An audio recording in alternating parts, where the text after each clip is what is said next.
भारतीय जनता पार्टीचे त्यावेळेस काही इतर त्यांच्याबरोबर साथ असणारे लोक सभागृहामध्ये म्हणत होते की सुशील कुमार वेडे आहेत, त्यांना इथं ग्रॅव्हिटीमधून पाणी आणलं पाहिजे, एवढ्या लांबून पाणी कशाला आणलं पाहिजे आणि एवढे पैसे कशाला खर्च केलं पाहिजे असंच म्हणत होते ना मास्तर.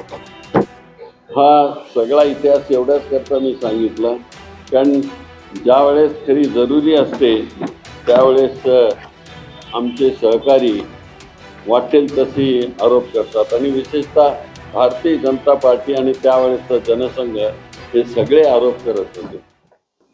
माझे मित्र कॉम्रेड आडमजी आज मुद्दाम उपस्थित राहिलेले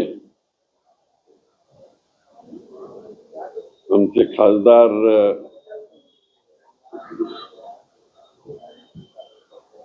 मोहिते पाटीलजी,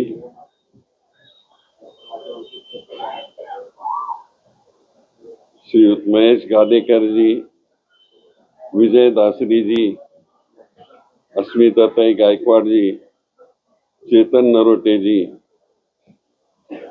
प्रणिती शिंदेजी,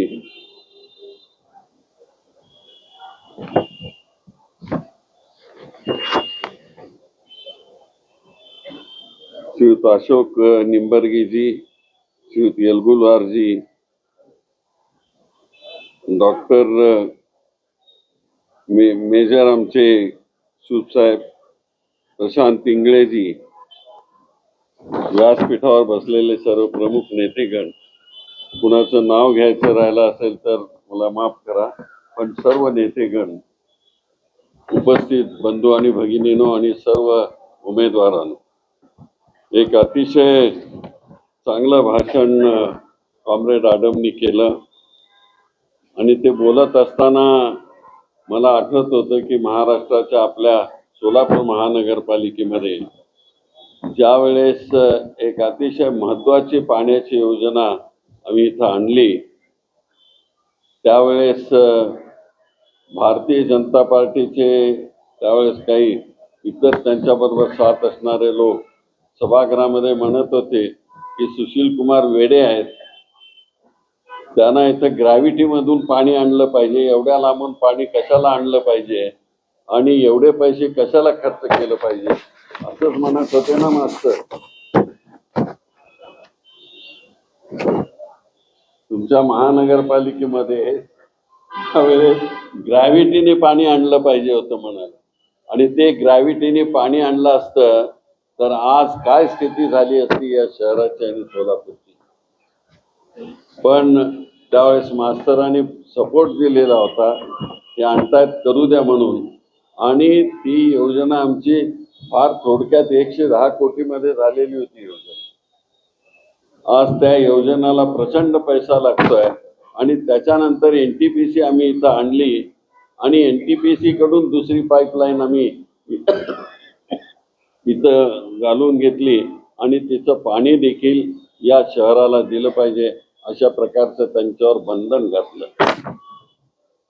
हा सगळा इतिहास एवढ्याच करता मी सांगितलं, कारण ज्या वेळेस खरी जरुरी असते त्यावेळेस आमचे सहकारी वाटेल तशी आरोप करतात आणि विशेषतः भारतीय जनता पार्टी आणि त्यावेळेसचा जनसंघ हे सगळे आरोप करत होते.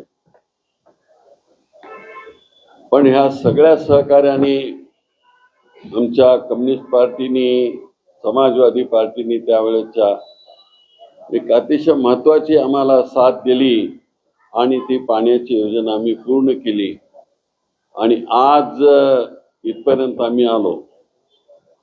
मला पूर्ण खात्री आहे उद्याची निवडणूक झाल्यानंतर सत्ता स्थापन आमचंच होणार आहे या ठिकाणी.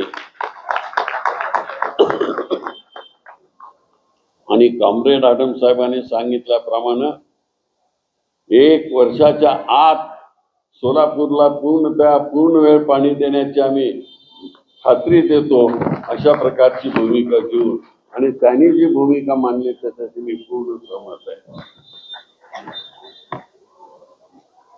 कारण कॉम्रेड आडम हे काय साधे नेते नाहीत, जमिनीवरचे नेते आहेत, गरिबांचे नेते आहेत. कष्टकऱ्यांचे नेते आहेत, विणकरांचे नेते आहेत आणि त्यांना सद्य परिस्थिती माहिती आहे आणि म्हणून ते सातत्यानं आमच्या बरोबर असतात. आजही आमच्या बरोबर आहेत.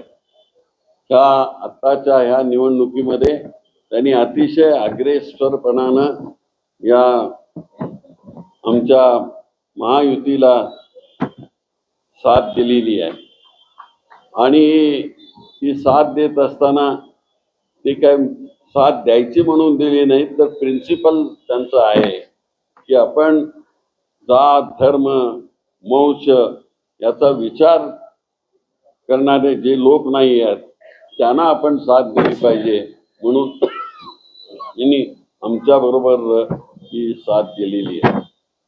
इथं जातीचा धर्माचा आम्ही कधी विचार केला नाही, करू शकत नाही. कारण त्यांनी थोडक्यात उल्लेख केला, सोलापूरच्या 4 हुतात्म्याने आम्हाला स्वातंत्र्य मिळवून दिलं. ते कुर्बान हुसेन होते, मल्लप्पा धनशेट्टी होते, सारडा होते, शिंदे होते. हे निरनिराळ्या जातीचे धर्माचे लोक होते. तर देशाच्या स्वातंत्र्याकरता या सोलापूरकरांनी आपला प्राण त्याग केला आणि सोलापूरला स्वातंत्र्य मिळवून दिलं.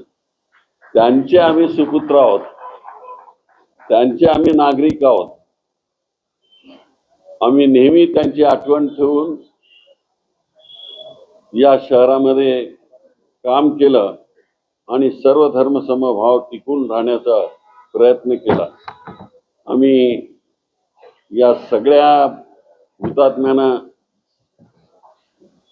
नेहमीच आदरांजली वाहतो आणि त्यांच्या प्रेरणेने आम्हाला ही सर्व धर्म समभावाची भूमिका टिकून राहावी अशा प्रकारची प्रार्थना करतो. आज देशामध्ये भारतीय जनता पार्टीने जातीच्या आणि धर्माच्या नावावर जे राजकारण चालू केलेलं आहे त्यामुळं आज आमची सगळी कडी विस्कटलेली आहे आणि म्हणून भारतीय जनता पार्टी या सगळ्या अतिशय वेगळ्या तऱ्हेने विचार करते आणि गरिबांच्या राजकारणाला ती टांग मारते. तर त्याकरता म्हणून आपल्याला मी जास्त वेळ घेणार नाही. मी एवढंच म्हणेन की तुम्ही सोलापूरकरांनी चांगला निर्णय घेतलेला आहे आणि ह्या सगळ्यांना शिवसेना साथमध्ये आहे, आमचे राज ठाकरे आहेत, उद्धव ठाकरे आहेत, या सगळ्यांनी खरं म्हणजे ही कठीण अशा प्रकारची युती आहे. हे सगळे एकत्र येत नाहीत पण विचाराने आता हे सगळे एकत्र आलेले आहेत आणि त्यामुळे देखील आपल्यावर सगळं हे बंधन आहे की कोण काय बोलतो याच्याकडे बारीक लक्ष ठेवा आणि आपल्याला कुठेही बाधा येणार नाही अशा प्रकारची भूमिका तुम्ही सगळे घ्या. हे सगळे व्यासपीठावर बसलेले माझ्या चांगल्या परिचयाचे आहेत आणि ते रात्रंदिवस काम करतात. मला ही खात्री आहे की तुम्ही देखील आत्तापर्यंत हे जेवढे बसलेले आहेत ते अतिशय प्रामाणिकपणानं ते सगळा मेसेज पोचवतील बाकीच्याकडे आणि उद्याच्या 15 तारखेला आपल्या लोक आघाडीला एक नया प्रकारची चेतना मिळवून देतील आणि सोलापूरची ही महानगरपालिका एक सेक्युलर महानगरपालिका म्हणून महाराष्ट्रामध्ये नाव काढेल अशा प्रकारची भूमिका घेतील अशा प्रकारची मी भूमिका सांगतो आणि आपल्या सर्व उमेदवारांना मनापासून शुभेच्छा देतो की त्यांना जबरदस्त यश मिळो आणि ह्या सगळ्यावर तुम्ही मात करून सर्व धर्म समभाव आपण टिकूया आणि सगळ्या महाराष्ट्राला हे सांगूया. असो आता संपत आलेलं आहे. मी आपल्याला नम्रपणानं सांगतो की आज जसे तुम्ही टिकून राहिलेले आहेत तसेच तुम्ही 15 तारखेपर्यंत रात्रंदिवस काम करा. मला विजय समोर दिसतोय, तो विजय तुम्ही खेचून आणा आणि आपल्याला मनापासून धन्यवाद देतो. कॉम्रेड आडम मास्तरना त्यांची तब्येत ठीक नसताना देखील ज्या तऱ्हेने ते बोलत होते त्याबद्दल त्यांना मनापासून धन्यवाद देतो की असेच तुम्ही साथ राहा. जय हिंद, जय महाराष्ट्र. काँग्रेस पक्षाच्या सर्व उमेदवारांना